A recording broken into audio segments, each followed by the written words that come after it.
Good afternoon, everybody. My name is Chef Joseph Shawana. I am the chair of ICANN, the Indigenous Culinary Associated Nations.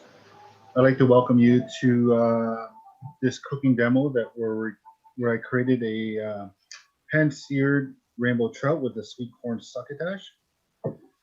And this recipe has really it plays off a memory that I had when I was a little child growing up, and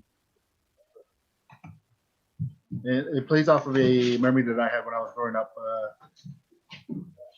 where we would just be hunting, fishing, and foraging off the land, and cooking over an open fire just by our family lake.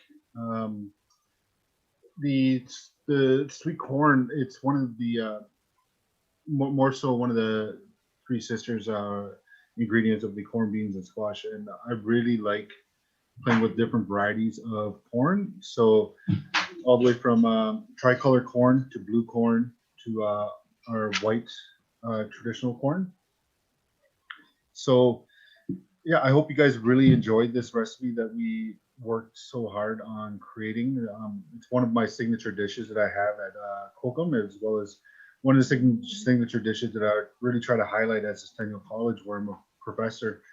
Um, and there we teach the traditional values of Indigenous ingredients, and we really try to bring in the stories behind the food. And that's one thing that we really try to create is all the stories that are tied into our food culture and how each of those foods um, has a different story and a different meaning behind every single ingredient. So like the corn, how it grows up and nice into the fall, and and if you follow each of the corn silk all the way down to the root, each of the corn kernels is connected to the roots, just like how Indigenous people we're connected to the earth, and we're connected to the ground, and we're really at one with nature, and we try to pay as much respect to the ingredients and to our philosophies behind our food systems. So I really hope you guys enjoyed this meal that I created for you guys, and I would just first off like to thank everybody from at TD and everybody at ITO for sponsoring this event. And we're going to get started watching this video. So, miigwech. Seared rainbow trout with the sweet corn succotash, as well as a butternut squash puree. So, first of all, I would like to welcome you to the Ottawa Summer Solstice Festival. Most of the ingredients that I have here is just from my local farmers market.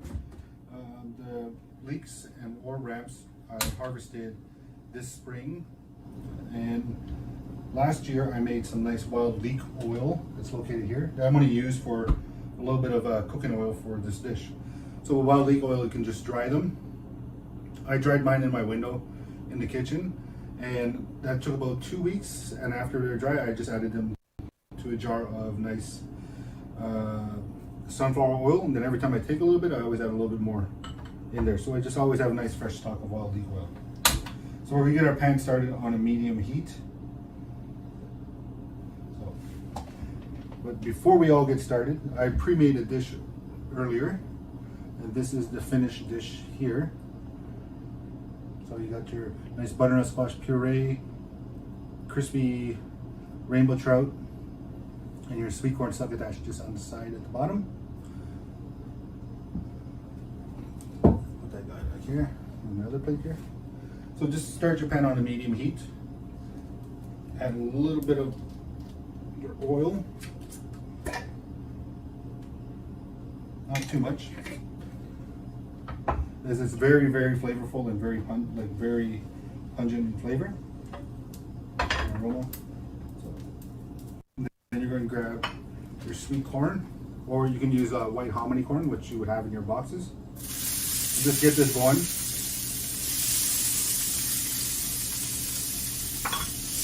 Here. So you're going to add your wild leeks. So about 3 or 4 wild leeks in here. This is a quick dish. It's a quick hurry up and go kind of dish that you'll be making. Some nice red peppers that we've diced. Some nice half-inch, quarter-inch dice here.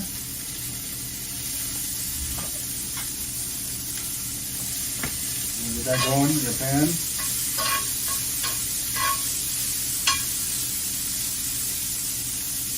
so. These wild leeks, they grow pretty much everywhere in Ontario. They always come out right before the trillium flowers come out. They're nice, a good teaspoon of peppers to add a little bit of heat to your dish. So just take the seeds out and then finally chop it.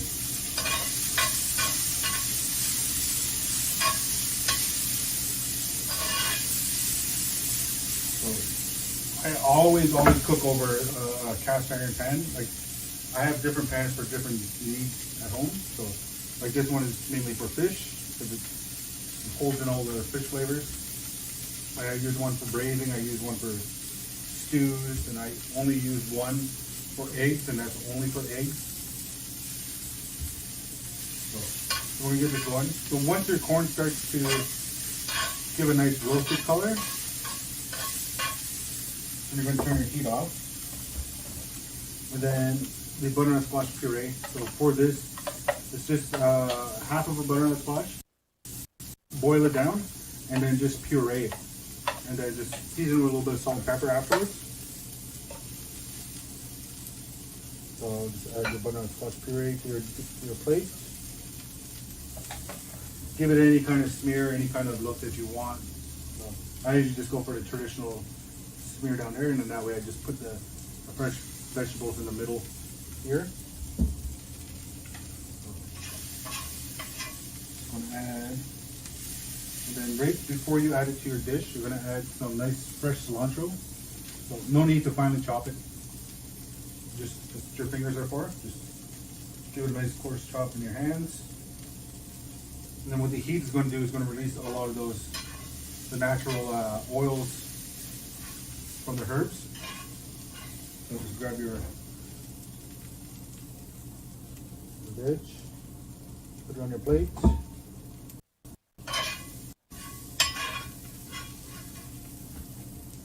Just like so, boom, boom.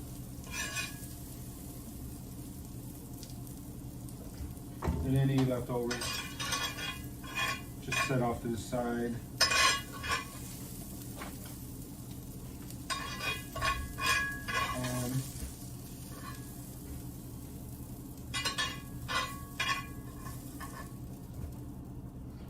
And then bring your heat back up to a medium-high heat, because what you want to do with the fish is you want to sear, right? So the more heat you would have, the more sear you get, and the more crusty your skin would actually be. And that's what you want if you're cooking with a fish. The fish skin on.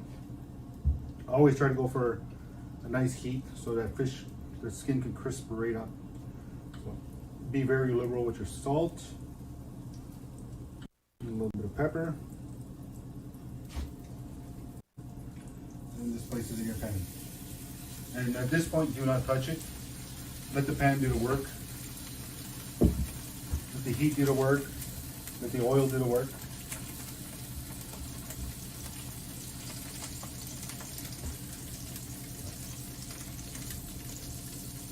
While it's here though, I'm going to add a little bit of salt to one side of your dish, your fish.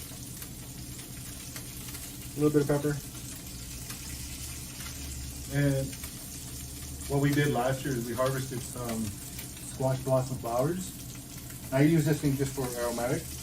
And then what I do is I just add this to the top of the fish. So it'll give it a nice floral note. And then just put your stems back in there, because you can actually use this again to make a nice oil out of, or just grind it up and use it as a herb.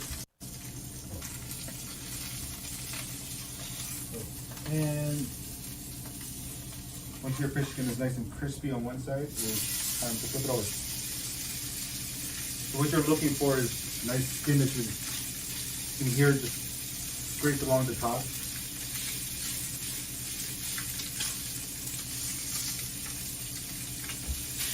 Just make sure it's nicely seared on all sides. And I like my fish a little medium rare. Medium rare side, like to have a lot of moisture. So just cook it to your own preference. I usually go 2.5 minutes on one side and 2 minutes on the other side. And then by that time it's good for me. But if you want a nice well done, go for like 3 minutes, 3.5 minutes on one side and 3 minutes on the other side. Just do a nice sear on all sides. You're caramelizing all the natural sugars that are on the fish. That's why it turns brown, so the sugar content will make it turn brown. Let's give it a nice turn. And then have a look, like so. And then just place it on your plate like this, skin side up. Right there. Garnish it with a little bit of fresh cilantro.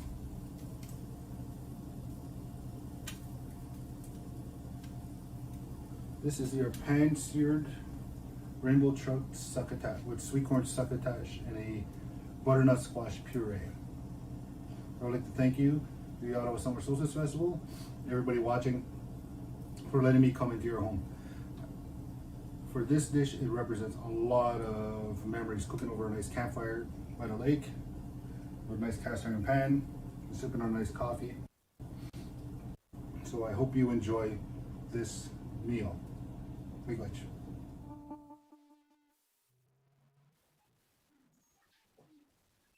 I hope everybody's going to enjoy their meal. You can utilize any type of fish that you want to use for this recipe, and I like to finish all my dishes with a lot of wild herbs that I would pick out naturally, like out in the bush when I'm out foraging during the spring, summer, and fall. So the wild leeks, I always like to save the wild leeks and harvest as much as I feel that I need to last me throughout the year. Wild leeks that I used in this recipe was wild leeks that I harvested during the spring, and I hung a lot of the wild leeks in my windowsills here and just over my windowsills just to dry them out. And over time, it took about a week and a half for them to completely dry, and then I used half of them to make a wild leek salt. So I pulverized. I got some really coarse pink Himalayan salt, and I ground that with the wild leeks, and it made a really nice finishing salt that I used. And I use that technique for like when I would make mushroom salt or evergreen salt, just any types of salt that I use, or even like a pine needle ash. So a lot of people, like, we didn't have a lot of sodium in our diet, like a sodium-based diet. So I try to utilize like pine needle ash or different types of ash, like hardwood maple ash, and just to finish a little bit on the plate, just to give it that nice sulfur taste that you would get from any type of salts that you would use. So utilizing as much natural ingredients as possible in my dishes is one way that I like to preserve our heritage through food. So there's a lot of those stories that that I'm told that I pretty much have to decipher what is that recipe that's within that story. How can I utilize that recipe and bring it to light for all my students, for anybody around me, for our son, who is now 6 years old and will be and has been showing a lot of interest in food. So he's like at that age, he's just like a sponge. Anything that we're telling him, anytime stories that we're sharing with him, anything that he sees, he really wants to be part of. So I'm trying to preserve as much information as I can get to help him out in his path, whatever he wants to be in life. So and just for even just the students that we have at Centennial College, to help them understand what the true meaning of Indigenous history is in Canada. So, because we have a lot of international students, so a lot of them are really eager to learn Canada's true history of Indigenous peoples, and I feel that I have a job to do by telling those stories and bringing the people in and teaching them what that history is through food. So, doing these kind of live cooking demos and these virtual training sessions is one way that we can really help spread the word of what Indigenous food is and how we can help save our stories through food.